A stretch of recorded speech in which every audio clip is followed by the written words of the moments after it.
I'm Dennis Simpson, 2306 East Piazza Place. What's being handed out to you is a copy of the Colorado budget law, Colorado Revised Statutes 29-101 et al. Two of you are lawyers, and we got another lawyer up there, but you know how laws are generally written. The first section says what the short title is. The second section provides definitions of terms that are going to be used later in the document. I'd like you to turn to page 3 of the document, which is 29-1-103, that discusses what's required by law to be in a budget. And I won't read it to you, but I will go down each of the sections. Section A says there's supposed to be a budget that includes administration, operation, maintenance, debt service, etc. Doesn't say that it has to be listed separately. And I guess you could argue that you complied with that because you have totals in your budget that you're adopting that include all of those things. Paragraph B says it has to include anticipated revenues for the budget year. You meet that requirement. Paragraph C says it must include estimated beginning and ending fund balance. You meet that requirement. Paragraph D, however, you don't meet. No, excuse me. Paragraph D, you do meet.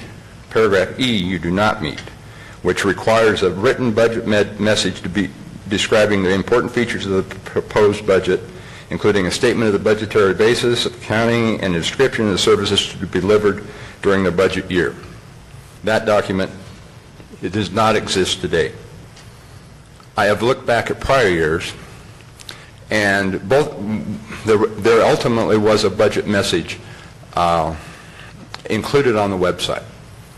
Both of them were dated the date that the Board of Commissioners adopted the budget. So you would think, to comply with what they've done in the past, that this requirement would be met today, and there would be a document here, and in fact there would be a document that had been available for quite a while for the public to review, that it meets these requirements. But obviously it's not here. So when you look back to the last 2 years on what was presented to the board when the budget was adopted, it wasn't there either.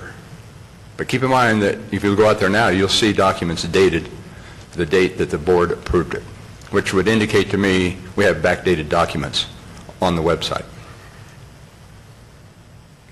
Paragraph F says you need to include an explanatory schedule of statements classifying the expenditures by object and the revenue by source.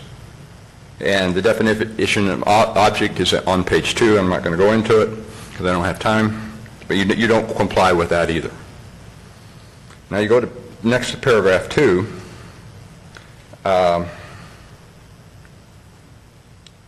And Bill's going to talk a little bit about that one, so I'll skip it. Go to paragraph 3, and it says that you're supposed to have a statement in the budget about the lease purchase agreement, which you have. Your COPs, if you read your audit report, are defined as lease purchase arrangements.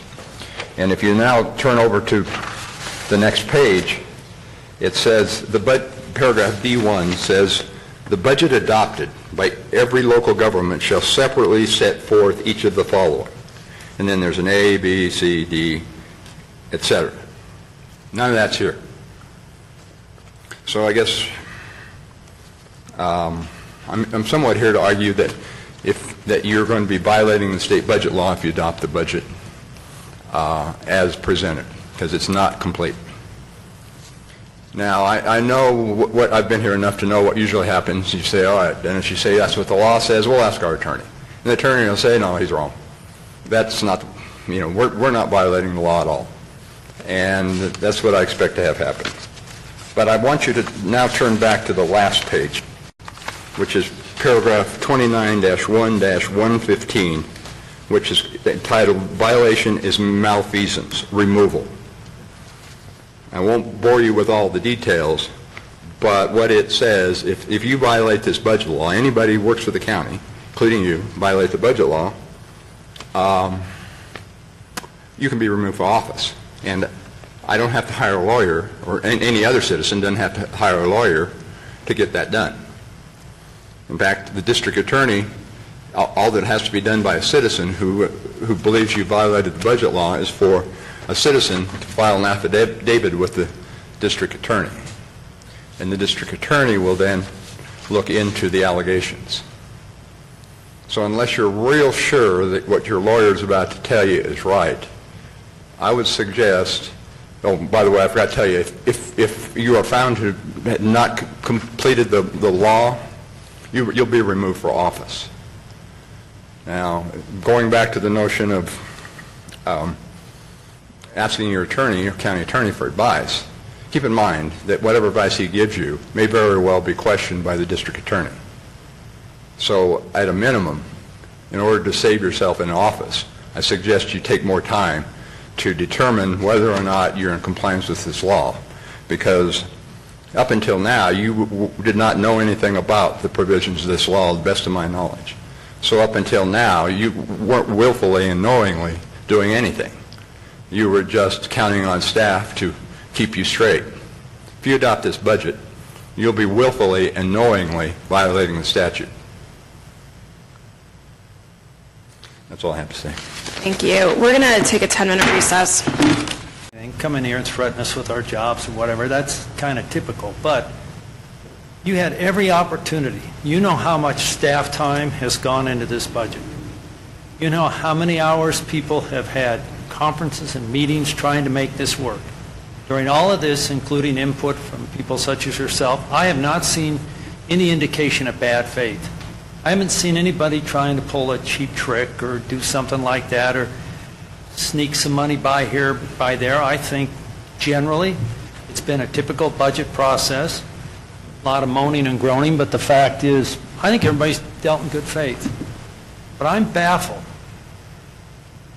why you, on any of the many conversations we've had recently, why you couldn't Friday, Saturday, Sunday, even this morning, called me up and said, hey, I've just discovered this, and you ought to take a look at it. And I can't give you an answer myself because I don't know whether it's got some merit or not. I think it deserves a look at.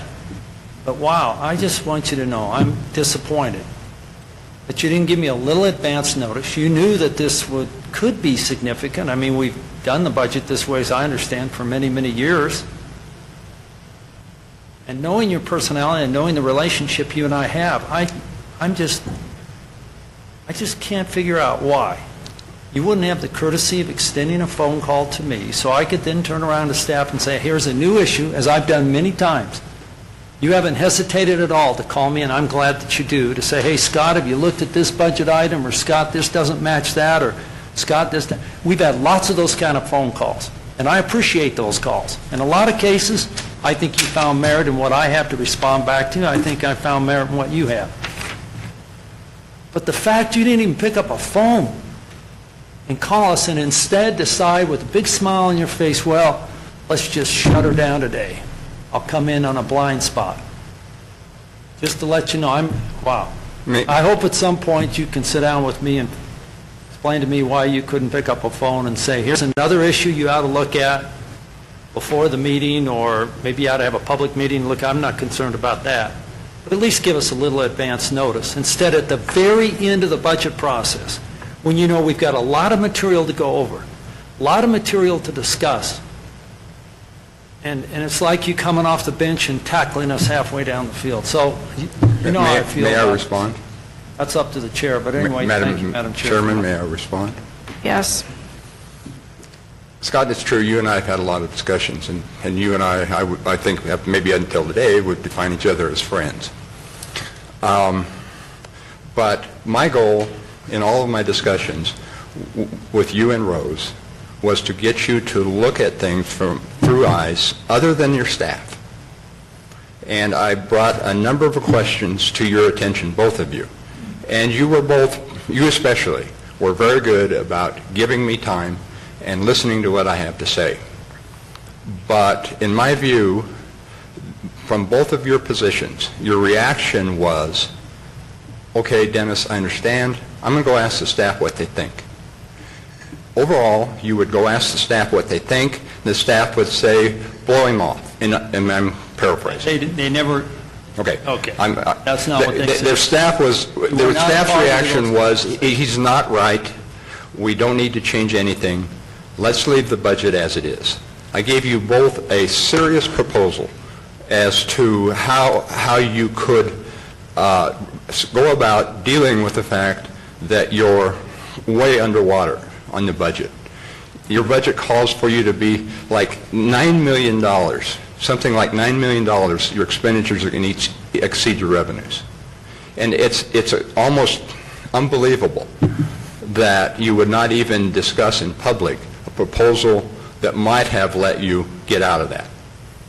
What you told me on my main proposal that I've talked to you both about many times is the staff doesn't like it. The staff doesn't want to do it that way. They like the way it is now.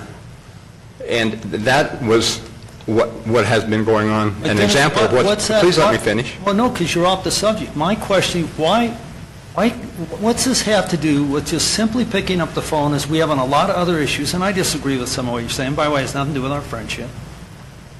The point I'm asking you is, why do you wait till the last minute on the day we're ready to vote, pull up this procedural thing, other than trying to do an ambush to... The point I'll get to it, is you expect me to treat you fairly, yet I don't believe you ever treated me fairly. You've been nice. You've given me time. But you haven't treated me fairly. Furthermore, as you know, the transparency is very important to me. This budget was not prepared in any way so it was transparent as the law says it should be, so any person, including me, can understand the details and what the real plan is about. phone, Dennis.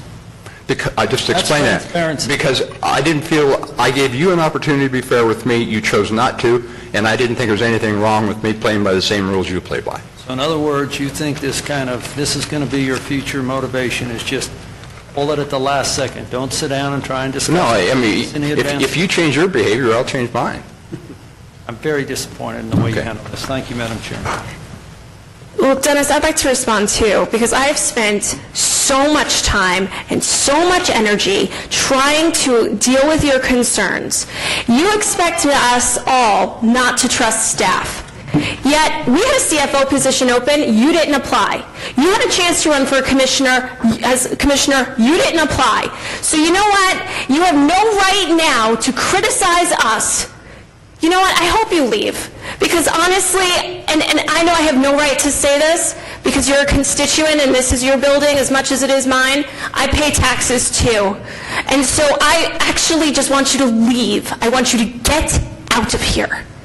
Because the amount of time I have spent with you, trying to help you, you know what? I don't know that I agree with your idea. Your big idea to save us, I don't know that I agree with you. So it's not up to staff to tell us what to do. I don't know that I agree with you. And because of that, that is why it has not moved forward. I'm not saying it's a bad idea. I just don't know that I'm in favor of it. So don't come in here and tell us we're not doing our jobs or staff's not doing our jobs because we don't do it the way you want us to do it. I am done. Done. What you did to me is so unprofessional. Forget friendship. It is so unprofessional when I have spent hours of time, regardless if I'm on an airplane trying to get you the information that you need, whether I'm driving to Denver or Colorado Springs, I have tried very hard to get you what you need. And so for you to pull this today is unacceptable. Unacceptable. I don't appreciate it. It is not being helpful. It is not being a good constituent. If you really care about those people out there, you need to have conversations with us. And if I ignored you, then that would be one thing, but I have never ignored you. Never. So for you to get up here and say that this is okay is morally and ethically wrong, to use your own words against you. So for the record, please do not contact me anymore because I am not your representative. Unfortunately, Commissioner McInnis is, and you should be directing things to him, I guess, from now on because I will have no conversation with you. Well, you just did me a real favor. Sorry.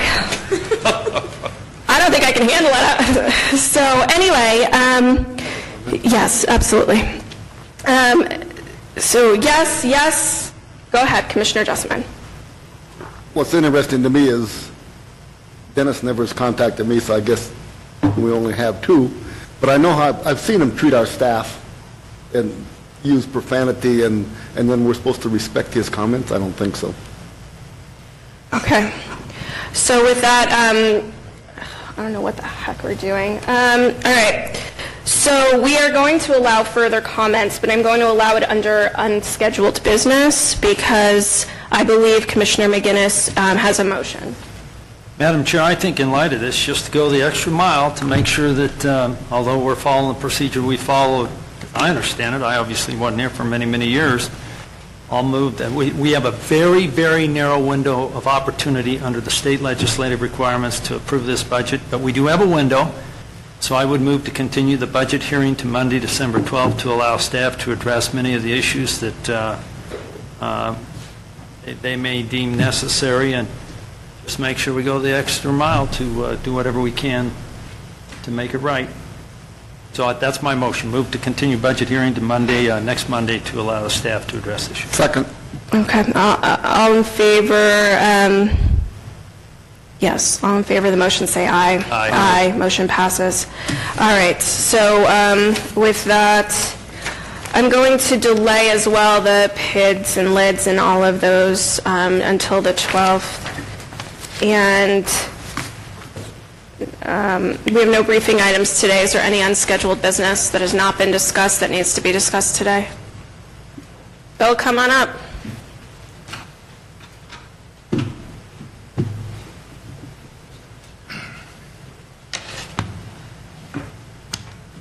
My name is Bill Voss, 613 West Indian Creek. I have a sheet of paper to pass out, and there's 6 copies. I want the clerk to explain that one because this is a legal document.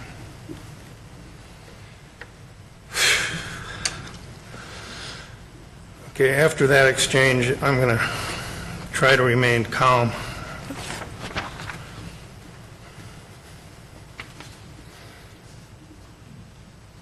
This relates to what Dennis was talking about. Okay, what I have is a notice of objection filed under the Colorado budget law, which is my right as an elector of Mesa County.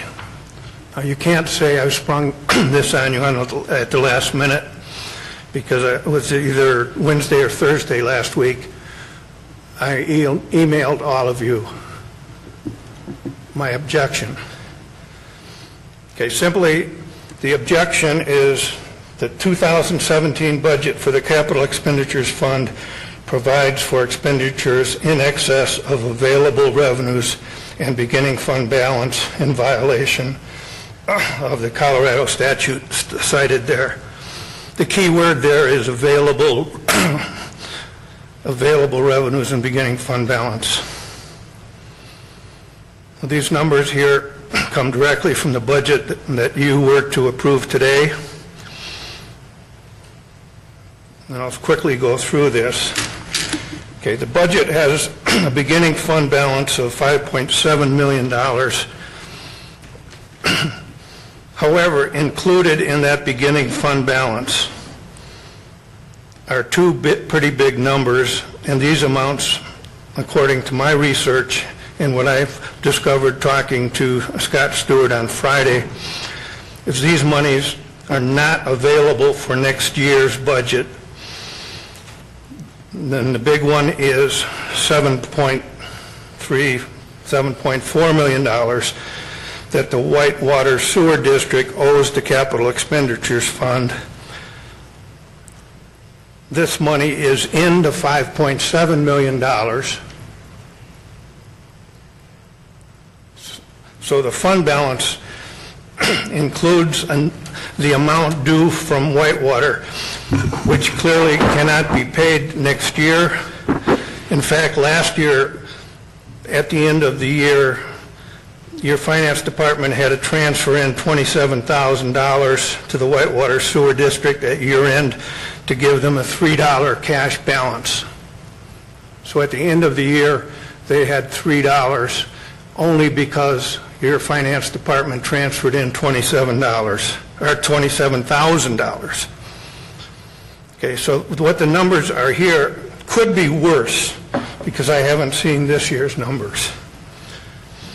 But if you take out the money that's not available, you're starting the year with an available fund balance of the capital expenditures with a negative $2.2 million. Okay, now you're estimating revenues, mostly sales tax, of $30 million, and you're budgeting or appropriating almost $36,000 of expenditures, which at the end of the year will leave you with almost an $8 million negative balance in the capital expenditures fund. Well, my question to you is,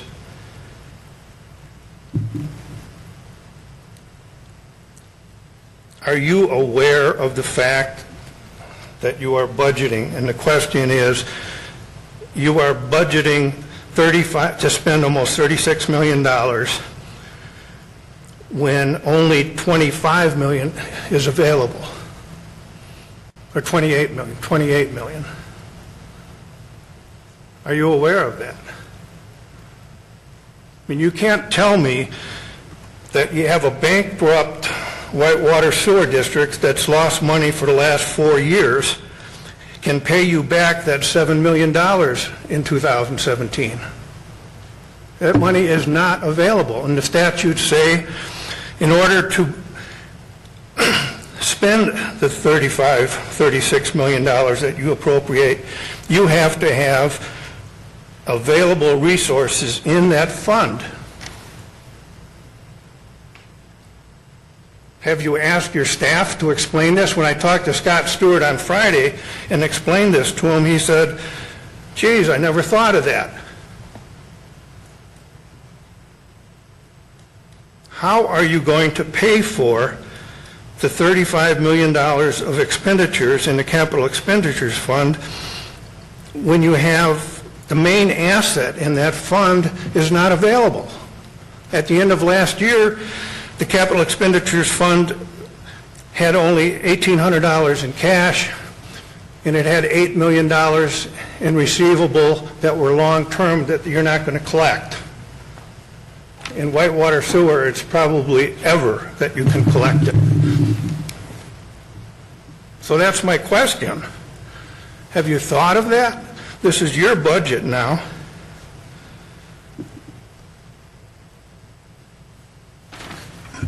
Now, what I say here is a budget is a plan. To put forth a plan that you know in advance cannot possibly work is nonsensical. By appropriating the $36 million, the Board of Commissioners is legally authorizing staff to expend the full amount, even if the funds are not available. Where will the funds come from? Can you answer that question? This is a $8 million question.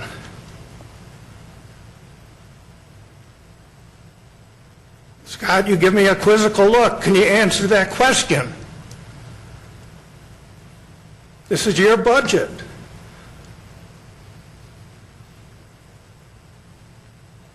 For the record, note that the commissioners refused to answer a simple question on the county budget, an $8 million question.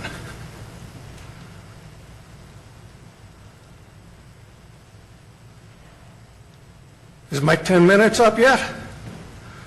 Not yet. About 3.5 minutes. Well, I'm prepared to wait. I need an answer to this question. Because if you knowingly approve this budget and you know the money's not available, you're guilty of malfeasance. Bill, we're not approving any budget today. We're going to look into... Well, I want you to look into this and have an answer, all right? Yes, thank you. And this is a serious question. It is a serious question, and we will take it under serious deliberation and figure it out. Okay, you know what your options are? Either to cut expenditures